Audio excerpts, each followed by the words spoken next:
স্বাধীনতার ৫৩ বছরেও দেশের রোগ নির্ণয় খাতের কাঙ্ক্ষিত উন্নয়ন হয়নি বলে মন্তব্য করেছেন স্বাস্থ্যমন্ত্রী সরদার মোহাম্মদ সাখাওয়াত হোসেন।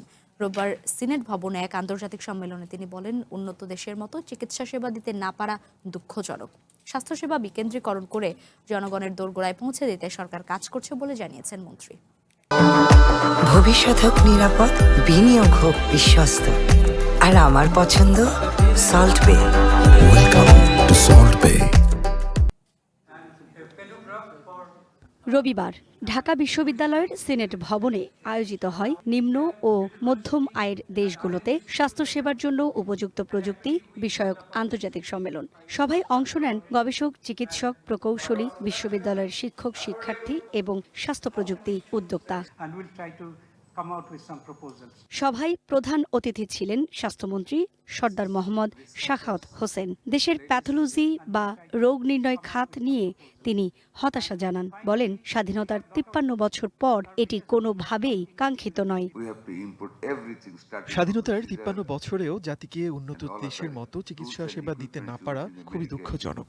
সমুদ্র সম্পর্কিত সরঞ্জাম থেকে শুরু করে মানুষের চিকিৎসায় ব্যবহৃত যাবতীয় যন্ত্রপাতি ও সরঞ্জাম সবকিছু এখনো আমাদের আমদানি করতে হয়। প্যাথোলজি বা রোগ নির্ণয় খাতের অবস্থাও আমাদের বেশ দুর্বল। এর জন্য প্রয়োজনীয় উপকরণ বিদেশ থেকে সংগ্রহ করতে হয়। দেশের অর্থনীতির জন্য এটি কোনোভাবেই কাঙ্ক্ষিত নয়।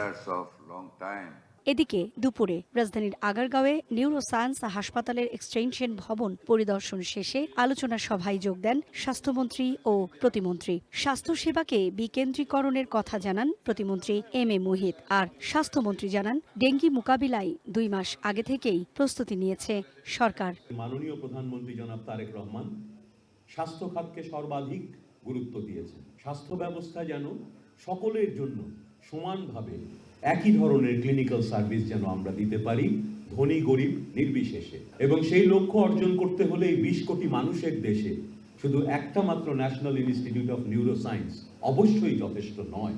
ওনার মূল একটা প্রিন্সিপাল হচ্ছে স্বাস্থ্য খাতকে বা স্বাস্থ্য সেবাকে ডিসেন্ট্রালাইজ করতে হবে। হামকে আমরা চতুর্দিক থেকে একটা পেরিফেরির ভিতরে আটকে রাখতে সক্ষম হয়েছি। গত ১৭ বছরে ফেসিস্ট আমলে কোনো পুষ্টি ৪ বছরের কোনো পুষ্টির ভিটামিন এ ট্যাবলেট দেওয়া হয় নাই, ভ্যাকসিন দেওয়া হয় নাই, যেই কারণে আমাদের যে মুখাপেক্ষি হতে হয়েছে।